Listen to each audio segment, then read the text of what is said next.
Welcome to the 440 podcast. I'm your host, Eric Branner, musician, educator, and founder of Fonz. Today's guest is my friend, Rob Hampton, founder of heartwoodguitar.com. We dig into pricing psychology, building a thriving online membership, and Rob's community-powered jam, a unique twist on recitals that parents and students rave about. Plus, we cover practical steps for creating a sustainable, values-driven studio. Let's get into it. Rob, welcome. I'm so glad you're here. It's so good to see you. This is like a homecoming of pals. How you doing, man? Great. It's wonderful to reconnect.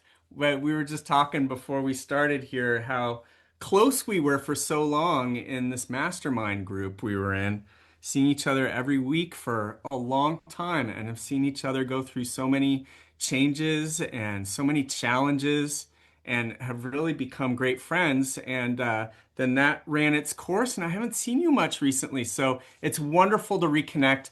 And I just promise to everyone listening that I won't make this all about our reunion. But, Oh, but it is. anyway, It's a great to triumphant see reunion. I think what happened is we both ended up having kids and got really busy. And it's just been a wild couple of years. We're really overdue a coming together. And you're right. We used to get together every week with a couple other guys and we talk about our businesses and our work and just support each other. And it was so awesome. Gosh, maybe we need to bring that back, Rob. But I do really appreciate you being here. And I know that if you are listening to this and you know me, I have shared the story of Rob Hampton hundreds of times. He's the founder of Heartwood Guitar, is I think how I first got to know you. And I want to follow your journey today because I think it's so interesting about how you got into doing what you're doing, how much gratitude you have for the work that you do. But also, I love sharing the story about how I first discovered you, which I'm sure you might remember this, you might not, but it was the early 2000s. And I was teaching at a music school in Fremont called American Music with a bunch of other dudes teaching guitar lessons. And then we had the computer there that we all shared. That was before everybody had like the internet all over the place. It was like 2001 or something like that. And we kept getting phone calls for new student inquiries at our school for guitar lessons. And over again, it'd be like, hey, I couldn't get in with Rob Hampton. And we were like, who's this loser? And because you had this, and so we looked on your website at the time, which was Heartwood Guitar, and you had advertised you had like a 2.5 year wait list to study with me. And you had this ungodly rate that I think you posted right on your website. It's like, oh my gosh, that's a lot more than I'm charging or anybody that I know is charging. And he's packed. And people would be calling us and they'd be like, well, if I can't get in with Rob, I guess I'll take somebody there. And I know that I've gotten a ton of students that were people that you had turned away. And that was like our first connection, probably a decade before we became really close friends. So you, the story that I tell is that you were one of the people that figured out pricing as a business psychology and as a business decision and a way to build a business. You were the first person I know that probably did it. I don't know if you saw it from somewhere else, but tell me about the Rob Hampton School of Teaching Guitar in the early 2000s in Seattle, how you got started. I got started. Yeah, great. Yeah, I love telling this story, and I really hope that my stories of personal struggle and difficulties as well as achievements, because I've had more than my share of difficulties, can be kind of what I can offer your listeners today. Because, I got to listen to your David Cutler interview, and oh my gosh, that guy is such an amazing, just wellspring of knowledge and inspiration and wisdom. I love that guy. My favorite part of the interview was when he talked about the crisis that he had after he got out of music school. And he's like, where am I supposed to head next? He saw no future for himself. And so it's those kinds of stories that really excite me and inspire me. And so, if other people can hear about my story and maybe get some encouragement and insight into where they might head next with their business, and especially, hearing about my own particular challenges, because I think my challenges are reflected to a great degree in a lot of music teachers. We're kind of an unusual Hmm. bunch. And so, yeah, I hope that's how I can be helpful today, because I I know I freaking can't be helpful the way David Cutler is helpful. Oh, I think you can. Yeah, you got a great story. Yeah, so t take us through it. Tell us about it. Right. Yeah. So, well, I thought I wanted to be a high school English teacher for most of my young adult life. I was inspired by a couple of wonderful students, teachers in high school, and I wanted to be like them. And I knew that I really liked teaching. Like I'd done enough explaining how to tie shoelaces to my friend Paul and stuff like that to know that I got really excited when I helped other people in that way. And it was really interesting to me on like how to explain something clearly step by step so that someone could do something they didn't know how to do. So I already knew that about myself. But I burned out after 3 years of teaching high school English and just feeling overwhelmed every day, drinking way too much. I came to school every morning with a pit in my stomach. I remember going to the restroom Hmm. in between classes and just like staring at myself in the mirror, going, just one more period, Rob, you got this. Wow. And looking back on it, I think I was just my unique mind was just a mismatch for classroom teaching.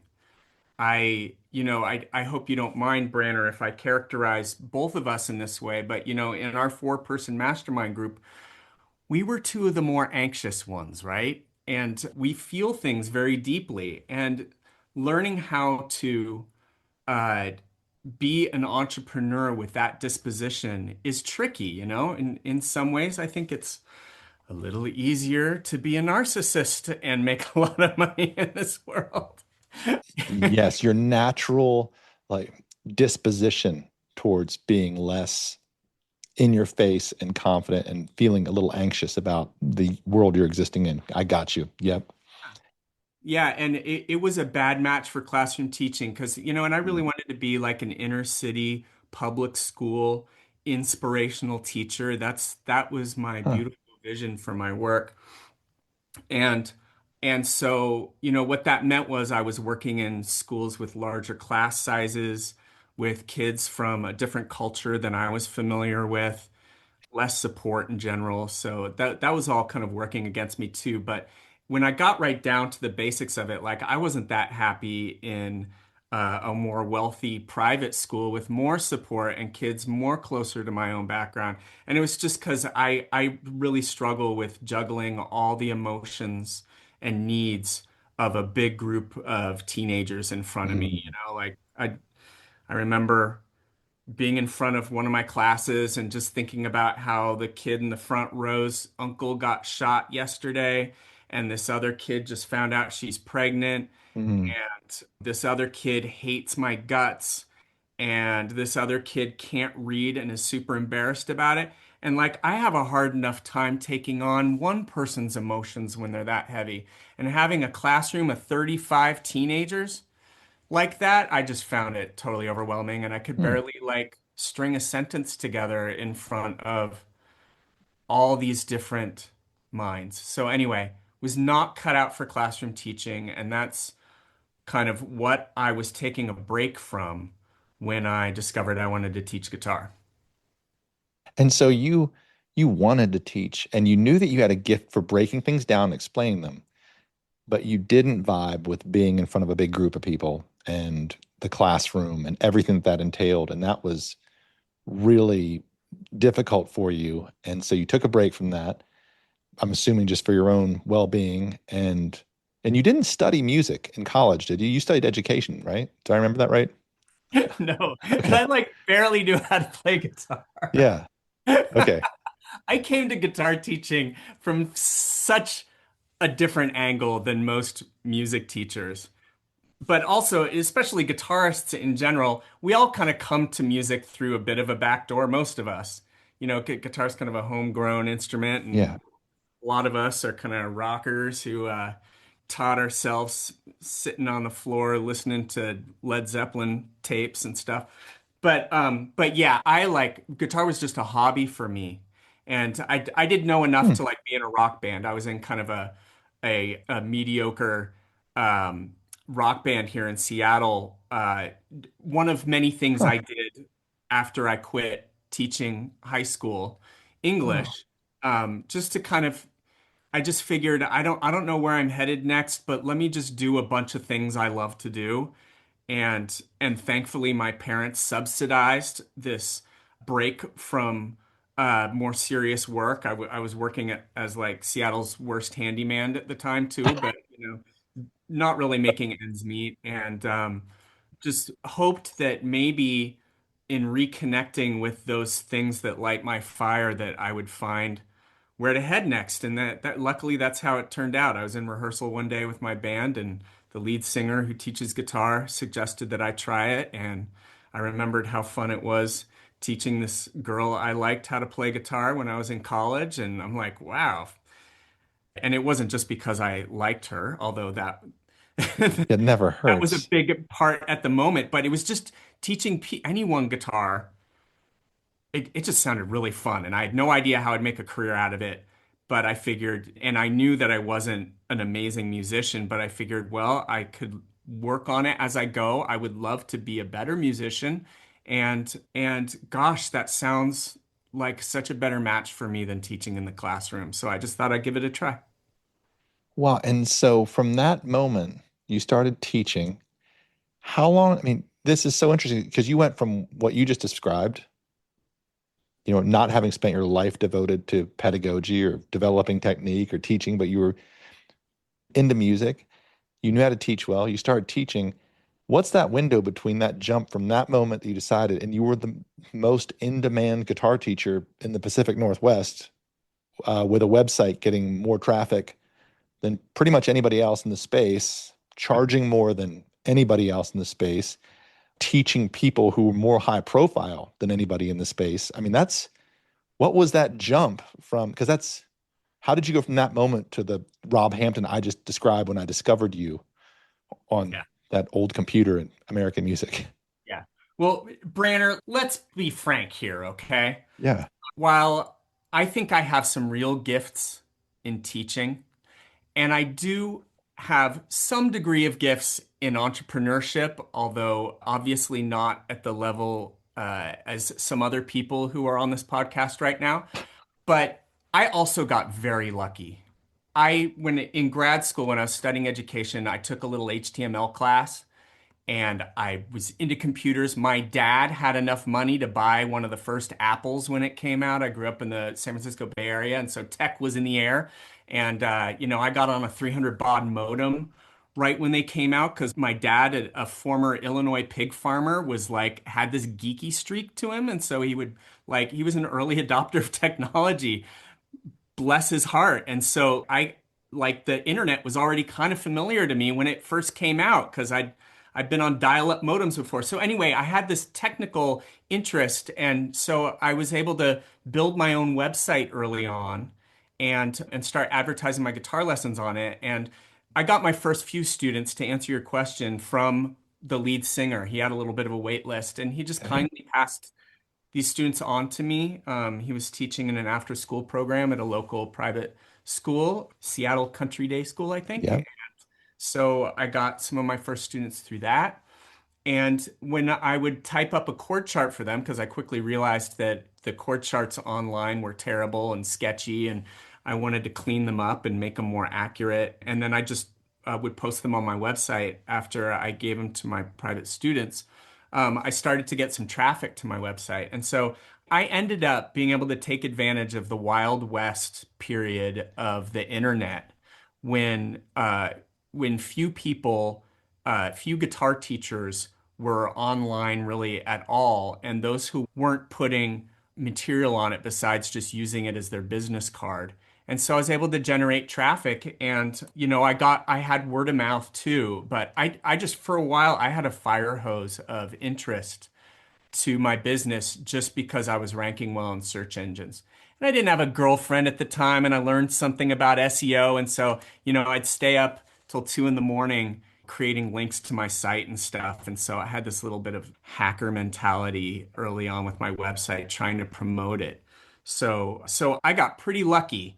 It was a lot of hard work too, but it was fun, and I was just lucky to be starting my business in that period. It's a much tighter field now out there. It's harder to stand out advertising on the internet. Yeah, So yes. yeah. Yeah, let me stop you just for a second because I think it's really I wanted to actually point that out that you said, "Oh, I inventoried my gifts. These are my gifts. These were the things that I could do well. This is where I got lucky." And every single person that I've talked to, that I've interviewed, that I've hang out with, everyone says the same thing, right? They're paying attention, they're looking for something, they're going through a crisis, their eyes are open, and something shows itself to them and they become interested or curious in it and they dig in it. And yeah, you did jump in at a time where that space of teaching online and guitar and the content online, it wasn't as competitive, but it's still the same thing. If you were starting right now, because I had a feeling you were going to say that and I was ready for it. I think if you started right now again with that same energy in the same moment that maybe you were in before, you would find the other opening, whatever that is, in today's terms, because that's how progress happens. People find that, and because I was afraid I was going to tell this story, and people are listening, and they're like, "Oh no, Rob did it before there was anybody to compete with. Of course he did great." But it's all happening now too, and it's been happening ever since. We've continued to innovate and evolve. And so I'm glad you mentioned it, but I'm also really glad you mentioned like this is the thing I did really well. And it wasn't sitting around practicing 10 hours a day in high school. You were a great teacher. You had a lot of curiosity about it. You were curious about tech. That's a really interesting thing. And you were excited to do it.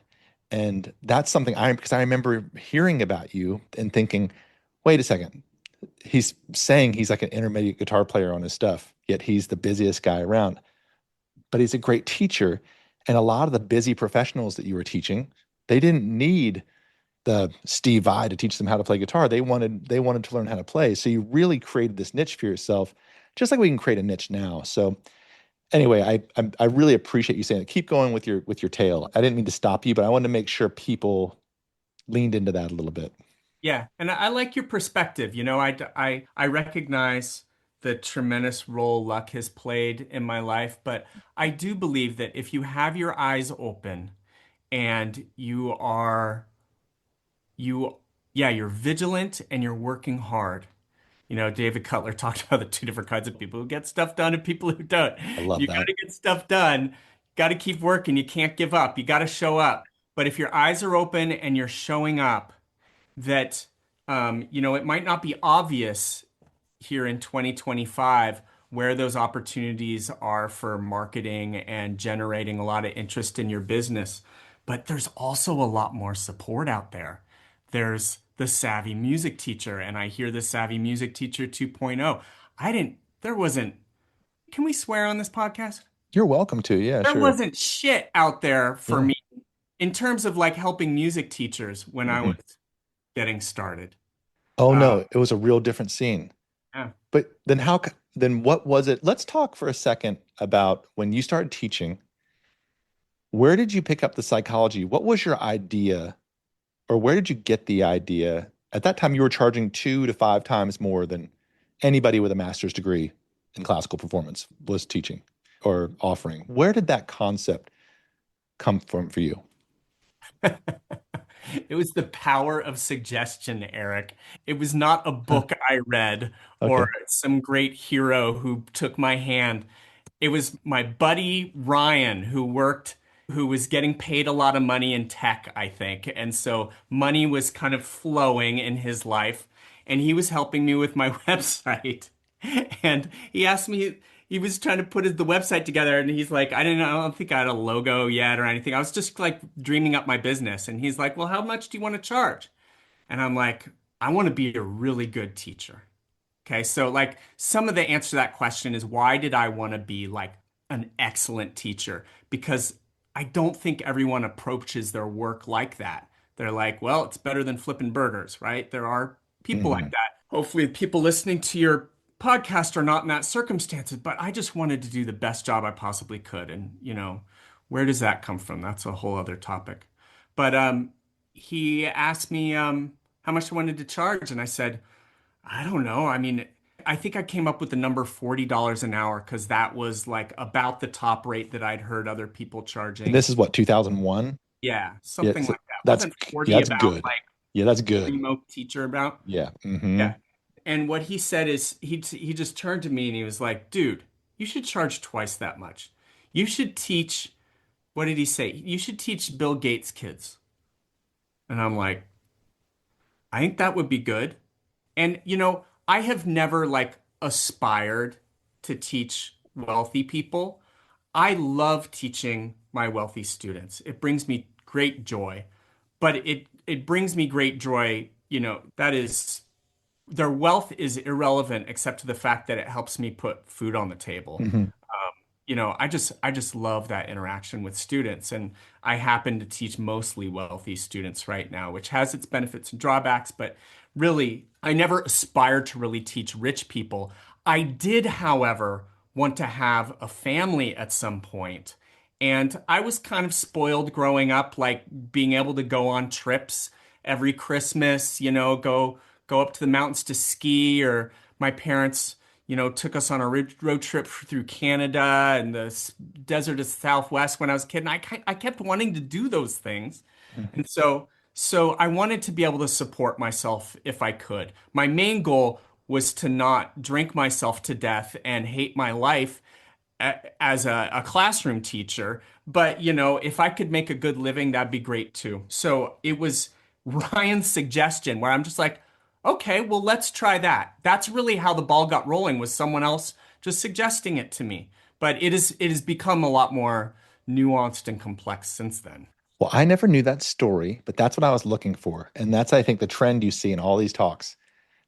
Everybody's got a Ryan that's like, you wouldn't, had you not had that Ryan, you probably would have charged $40. You probably would have been relatively busy. But I certainly wouldn't have been telling your story for the last 10 years that I've been telling it to everybody that will listen.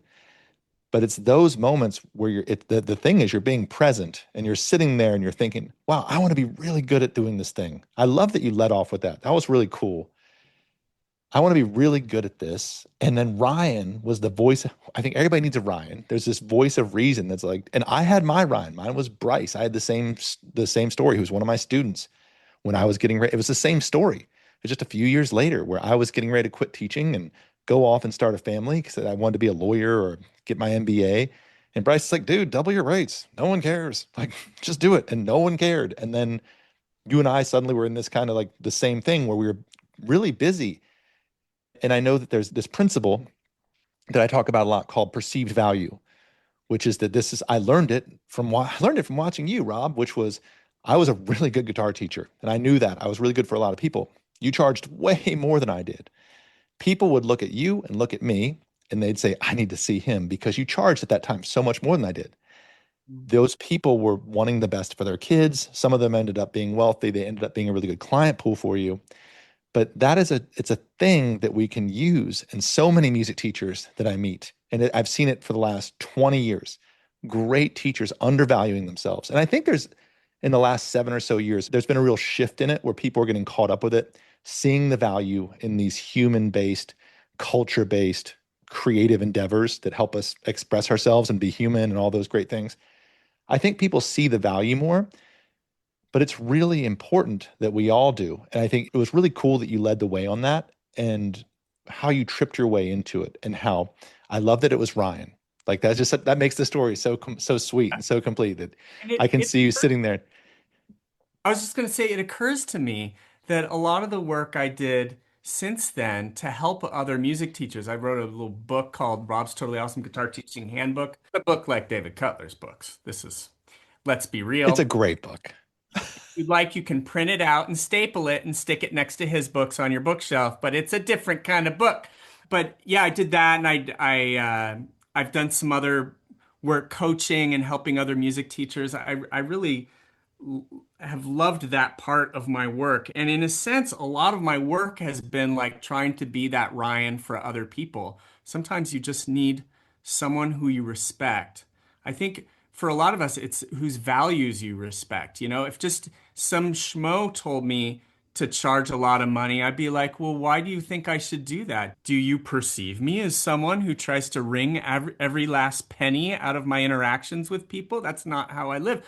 But, Ryan knew me and I respected his values. And so, anyway, having someone you respect who encourages you to value your work more and to stretch yourself in that way by charging a higher rate than you might not be comfortable with can be really liberating. And in my case, it was really all I needed to Mm, set myself down a path of really having a career that's not only rewarding emotionally, but has been able, I'm not a wealthy person, but it's at least been able to support my wife and my three boys, and we get to live in a comfortable house and everything. So thank goodness for the power of suggestion. And I try to do the same thing with other people now. yeah, and you do, and you model that really well. And and so in that time, you that thing took off for you. You did start, you were just talking about people you worked with. You did teach most of the families that people listening to this, when they equate Seattle and wealthy families, you taught most of their kids. That was kind of your angle over the years, is like, if you think, oh, Seattle wealthy families, their children, Rob probably taught. And I wanted to, because I've ran into the same thing where if you're listening to this and you're like, wow, I'm going to go for this. I'm going to try to do this thing and make this change to where I value myself and my community in turn will value me. And then I have more students trying to connect with me. And then you get a little thing, you're like, wait, whoa, whoa, whoa, whoa, whoa, whoa. I don't want to just work with rich people. That's not my thing. And I actually love this question. I love it when I'm talking somewhere and someone asks, and they're like, well, what about, like, what's wrong with you, Brandon? I was not able to offer real equitable solutions in my studio until I was making a great living doing it. Because when I was starving, I didn't have the bandwidth to be thinking about giving back. I had the bandwidth to be like, how am I going to pay my rent in the studio I just rented downtown? My wife's pregnant. Oh my gosh, I'm really stressed. It wasn't until I was really comfortable that I was like, when a new student would come into my studio, that was the last thing I cared about. This is my advertised rate. But yeah, I obviously, if you have financial need or experiencing difficulty, talk to me. And it wasn't a big deal anymore. So it was actually and I don't know if you feel the same way, but I'm really glad that you mentioned it, is that I wasn't able to offer real equitable solutions to offering my teaching until I had put on my oxygen mask first. And so Yeah. it's actually, if you want to give back, the best thing you can do is be awesome in your work, like you said, be totally impactful. Find your spot where you can really make an impact, earn your living that makes you comfortable, and get to the point where it doesn't stress you out to work with whoever you want to work with. So I just wanted to throw that in. Yeah, great. And it's not rationalizing being greedy, right? Right. It is true. You need that oxygen mask on yourself. And when I think about when I have helped people the most, it's when I've had my basic needs met.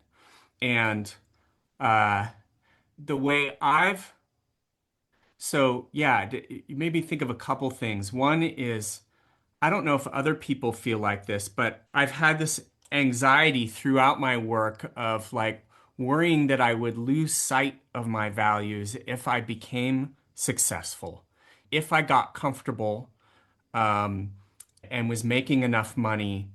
Um, could I still stick to these values that I hold on to right now? And so I think that's a good question to ask yourself and might provide some reassurance or confidence in people who are striving toward making a better living, but are a little uncomfortable with the idea of trying to make a lot of money by just being really clear on why you want to make that money and how you might give back once you do. Mm, And I don't know if I had it all figured out as I was building my business. I think I was trying to survive and just trying to make my business as successful as it was. And I did know mhm, that I wanted to help people through teaching. Like I've always enjoyed that. And and by then I did have like kind of social justice has such a bad rap these days, but I had a social justice bent to myself of wanting to make our society more fair by helping people who had less money. So I carried those things with me to this job. But eventually I found out a way for me to feel balanced in my work, both helping wealthy people in my private lessons, but then running Heartwood guitar instruction, which has helped. I looked at the stats a few years ago, like I think it was 22 million people have visited that website since I started it.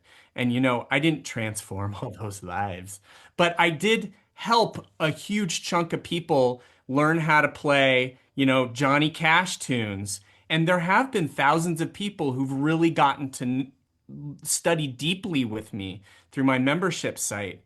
And most of these people are not wealthy people. It's relatively inexpensive to get a membership on Heartwood Guitar, and people have been able to spend, dozens and dozens of hours with me through that. And so that is really gratifying to me and makes me feel like I'm giving back to my community in a more significant way. And let's just take a second. So we talked about your private student or your private studio and how you built that, and then Heartwood Guitar, where you started posting these chord charts and strum patterns and stuff that you were working with your students. That started getting traction. You started exploring SEO. Let's talk, because I'd love to learn from just an entrepreneurial perspective the different revenue streams that you have. And the next one was your membership through Heartwood Guitar, right? So Heartwood Guitar was driving leads to you, obviously. People would go and be like, oh, I want to take lessons from this person. Oh, I can't take lessons with this person. But then you've got this membership that pops up. And what year did you launch that? And that was pretty early in the membership world, right? Yeah, I started selling like subscriptions to the site just for this little instructional product that I had. I think back in 2012, maybe. Whoa. Okay. Um, and yeah, this was before like a lot of these tools for selling stuff online and running membership sites. That was the Wild West, but in a Mhm. bad way.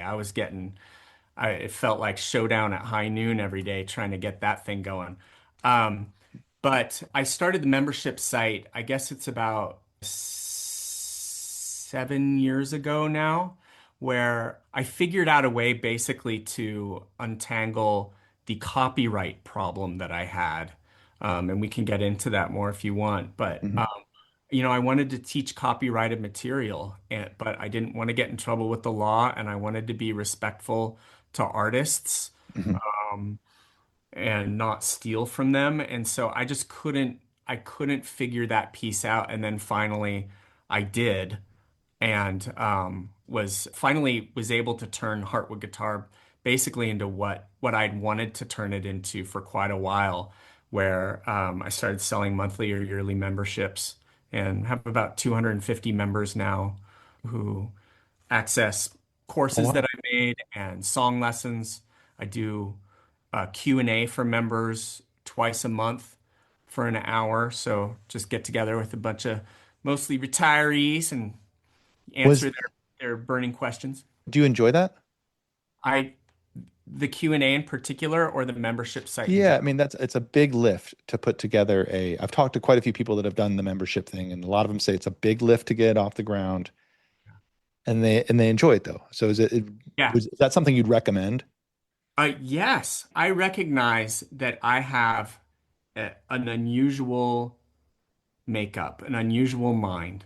My experience classroom teaching really highlighted for me that I have great gifts and also great challenges. Mm. And so I read David Cutler's book, and most of that stuff, I'm like, those are amazing ideas. I don't think that would work for my like emotional makeup. There are certain things that make me tick.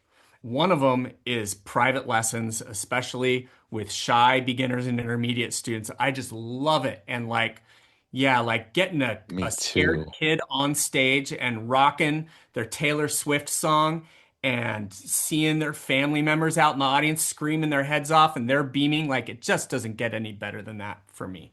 Uh, so that's a piece. And then with the membership site, I have found that I am not a great slow and steady person. I'm working on it.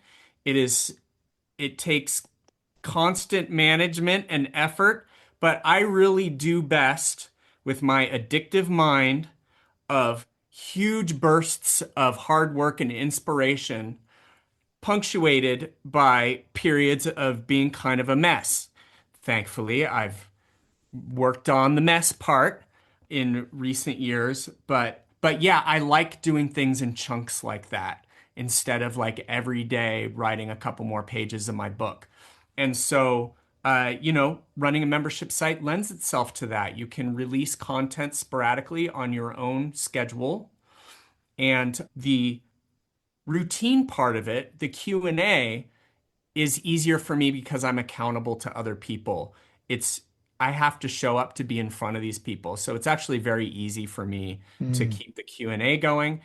And it's like really my only chance to put faces to these email addresses in my list of members to my site. I don't have much interaction with them otherwise. And so mm. a lot of what makes it rewarding now for me is meeting those people and seeing those people again in my Q&A, feeling a community around the Q&As. I want to do a kind of a rapid fire here because I want to get into something else, but I want to do a rapid fire, like just a couple of ideas and questions for you. One is I love how you keep talking about knowing yourself and be like, this does not work for me. Trying to shove a square peg into a round hole just doesn't work. And it's one of those things where I see so many people trying to do it because they're copying what Gary Vee did or something like that, or they got this new Hormozy book and they're going to try this. And it's like not their vibe. And it comes across as so inauthentic.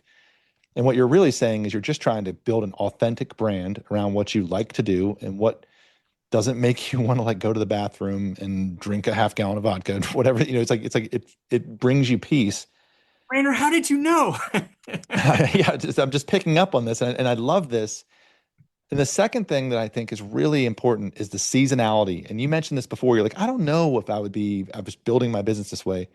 I remember, and I was in music school, and people, my junior and senior year, would come in from the music industry and they would talk about jobs and entrepreneurship. And, my dad was a serial entrepreneur, so I was really interested in business. But at that point, I was like, oh, I'm not probably going to be a famous guitar player. Most likely, that's how it's going to go. And I just remember like hearing their words, and I remember what they said, but I just remember being like, this is so dumb. Like, I'm never going to need to know about a P&L. I'm never going to need to know about launching a product. Like, why am I here? It's like they might as well have been teaching me math or something. And fast forward a year later, and I'm stuck with either like taking an assistant manager job at a guitar center or teaching guitar or guitar center or teaching guitar or working in a coffee shop or getting a day job, and teaching becomes suddenly it's like now I'm going to be entrepreneurial. And I think so much of it is when you, like you said, it's situational, it's personal to your fabric of your makeup, and it's also seasonal to where you like all of a sudden you probably got pretty motivated once you had kids. I know I sure did, right? And it's a real different trip. I want to just kind of segue from what you were just talking about is before we leave the idea of your membership, is I'd like you to really briefly just talk through what your funnel is for that. Because you said I've got 250 people in this group.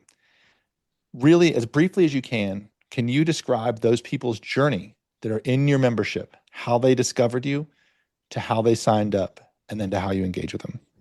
Yes. Yeah. So almost everyone who finds my website Googles a chord chart. And so Folsom Prison Blues chords.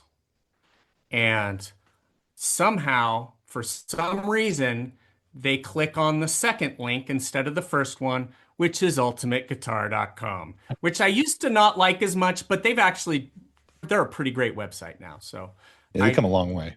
yeah, I bless everything I believe in, and I believe in them teaching people guitar, and they do a great service.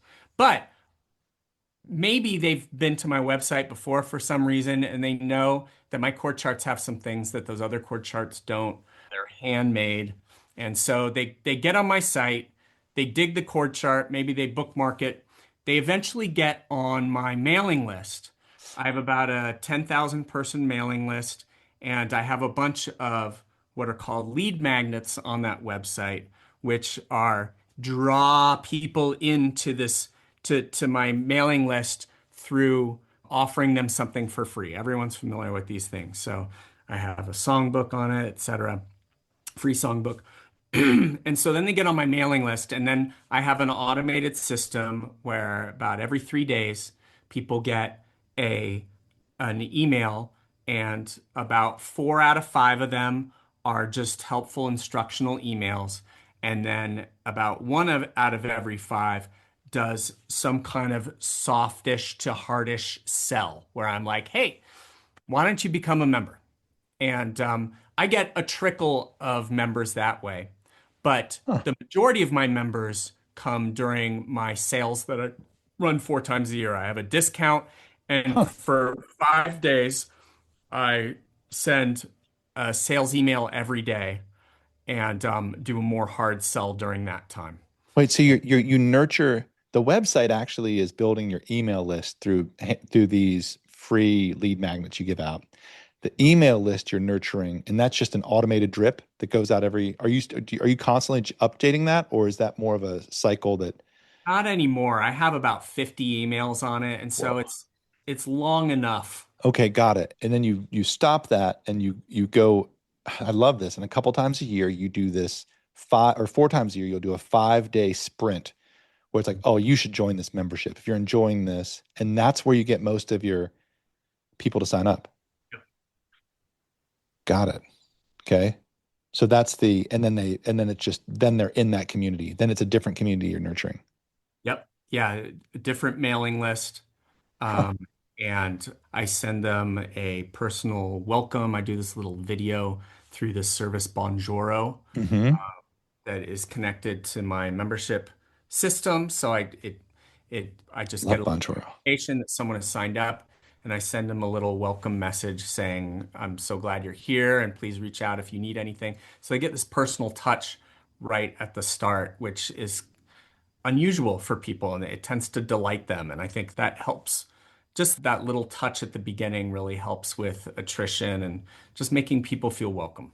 Thanks for sharing that, because I think that, as I know that we as teachers, you get your core, but you got those first students you talked about at Seattle Country Day, and you probably still have students that are connected to those first few you taught, right? Once you're in a community and you're being awesome, you're doing your thing, word of mouth, you're doing your jam. I want to talk about in just a second. The private lesson thing almost runs itself over time, right? Where you're just, but for doing something else, whether you're trying to do a membership or sell courses or things of that nature, you really do need to have a strategy for a funnel. And it sounds like you've really leveraged your website into building a mailing list through offering free magnets into a really focused, it sounds like, email campaign that's a drip, and these sales. And that's just really fascinating that that's how you build that out. So Well, you thanks for saw sharing that. me build it, Eric. It was blood, sweat, tears over years of Yes, being in that membership site. I was figuring a lot of mhm. this stuff out. Excuse me, in the mastermind, I misspoke. Yeah, I was figuring it out during the time we were working together, and you were building fawns. Oh And yeah.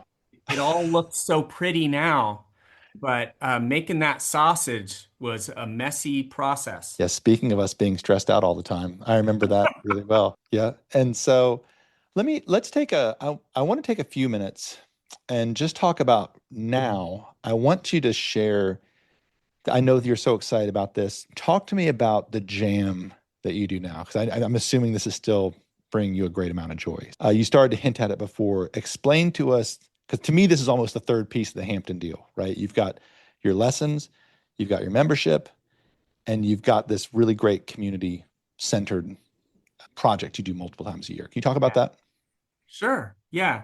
I came to teaching guitar through teaching in high school, teaching English, and one of the one of the big things you learn in education school is having your students work towards some kind of portfolio presentation or some way of publishing their work, putting their amazing poetry in the school newspaper, things like that. And so I wanted something for my students. And so an obvious choice for a music teacher is some kind of performance, aside from the fact that most of your students, especially if you work with beginners and intermediates like I do, most of them are terrified of it. So, So like, how scared. can I get them performing? And how can I make it a great experience for them so that it really sets the hook? Not only gives them a great, memorable experience, but motivates them to continue with lessons and work hard.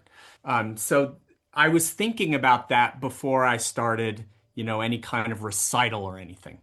I knew I didn't want a traditional recital. That sounded miserable.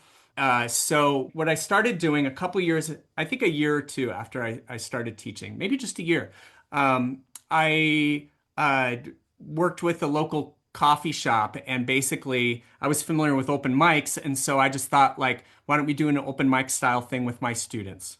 And so I get them on a stool on this tiny little stage with a crappy PA, and they'd strum and sing their song. And I taught the kind of music that lended itself to this. Most of the music I was teaching was like John Denver, because that's Yep. the level of guitar I was at. That's the level of guitar I was comfortable teaching anyway. And as guitar gets more technical, it tends to get more band oriented, or Hmm. you know, instrumental stuff where you usually need accompaniment unless you're amazing at chord melody. Classical music is different, but yeah, with Yeah. kind of music I was teaching. Thankfully, my students could entertain people with the beginner songs they were listening to because they could strum and sing. So it started like that, and then just eventually I had enough rockers learning like a Chili Pepper song or something to where I'm like, God, it'd be great to have some drums and bass on this song. So then we started shoehorning instruments like that in there. I'd ask friends to come and accompany, and then it just continued to grow there. We outgrew the coffee shop and started going to a music club to do them. I started being able to reimburse my friends where they were getting paid for it instead of just doing it out of the goodness of their heart. I found other music teachers who wanted to involve their students.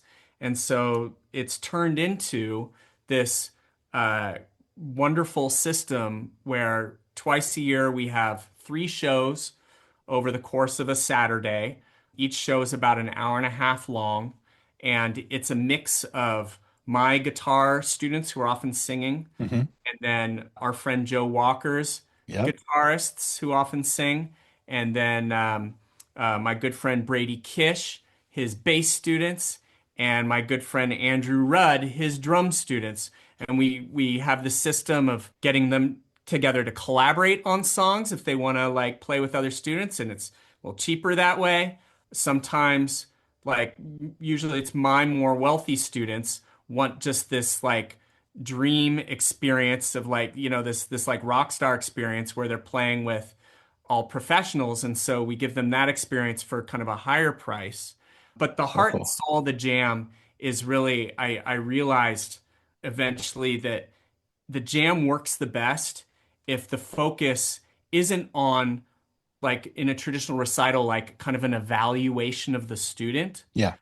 but if it's a more authentic, like, how can we entertain the audience? Because if the audience is entertained, then all this stuff falls into place for the students. The students feel like they're having an authentic experience, giving the gift of music to the audience. And that's really what they want. They don't want to be evaluated either. And so once I realized that that's what we should focus on, then we organize everything about like what's going to make a great show. And the students love being a part of that after getting over the hump of, the fear and everything their first time. And my God, when they have that first experience up there playing legitimately good music, not perfect, but like we do our best to make it entertaining, and they hear that roar of approval at the end of it, you've got your that's like job security for you Yes. and amazing experiences that you're passing on to people.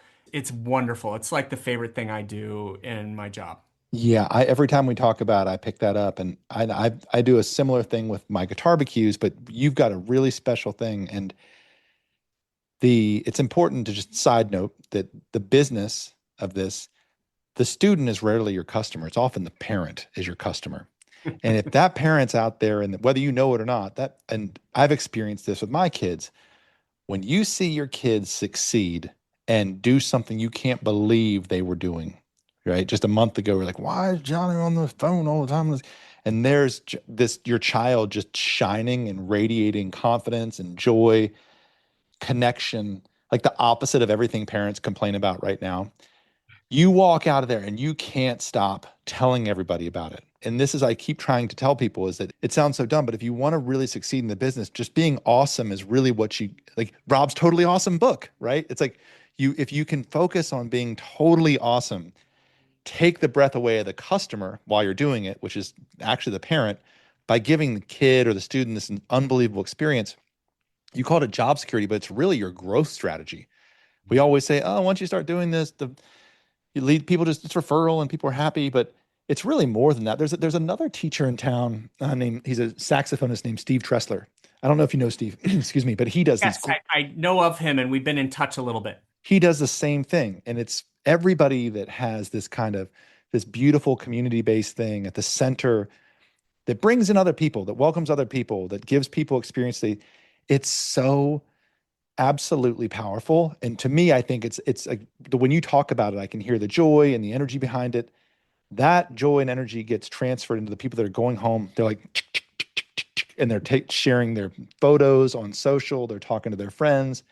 That's what keeps you busy. So I wanted to take a second and ask you two questions as we kind of start wrapping this because there's so much to take away, but it's actually a pretty simple through line that you're sharing. And that's kind of what I've been trying to dig at is like, what's the thing in here? What's the transferable thing that hopefully when you're listening, you're like, how can I make this about me? And so, because that's what we do is how can this be helpful? And there's so much that you've shared. If I were, let me throw a couple things out at you. Let's say that I were similar to what you're talking about. Let's say that I was a school music teacher, because one of the things that we're seeing right now is there's a huge exodus from the music classroom. Public schools teachers are leaving to open private studios, and they're doing great. They're going out in their communities, and a lot of them I think are experiencing a similar thing that I probably know 20 personally that are leaving the classroom. They're going out and they're creating a music situation. The classroom is really stressing them out. It's similar to kind of what you just described before for a myriad of reasons. If you were talking to somebody that had been teaching for a couple years now and they were really passionate about music and all the things that you talked about, what advice would you give somebody who was starting out to build a business that maybe had been in a classroom where that's basically the version of where you were when you started? What would be like the one or two things you'd say to focus on to get going? Yeah. I think, especially if you're coming from the classroom where you might have some curriculum that you're following, you need to decide if you're going to be a coach or a drill sergeant. And drill sergeant sounds maybe a little too harsh, I but love this. Okay, yeah, keep going. the drill sergeant would have a regimented program that they're going to take their students through. A coach is more going to meet the student where they're at and create a custom experience for them, a custom curriculum. And I'll say that if you're working with the kind of typical demographic of music student, the beginner and intermediate student, like I work with, people who aren't planning on going to music school, that it's a lot easier and a lot more rewarding for the student if you are a coach. Mm. Mm. While that entails some more finessing and some extra work, um, uh, ultimately it's a lot better for the student and ultimately better for you. So, a little bit more of a complicated road to head down. But my second piece of advice is to find a mentor. Early on, when I was teaching, I met Joe Walker, our friend Joe, and he had read my book. And so he kind of started learning from me, and now mostly I learn from him. Yeah, he's a sharp one. Hmm. Student has surpassed master. But he did that with me. And I also found people who would like come in and observe me. I had someone come in and observe me during a couple lessons and give me feedback on it. And then I did the same for them. And that was something I did in education school. So it just occurred to me that that might help me in my work.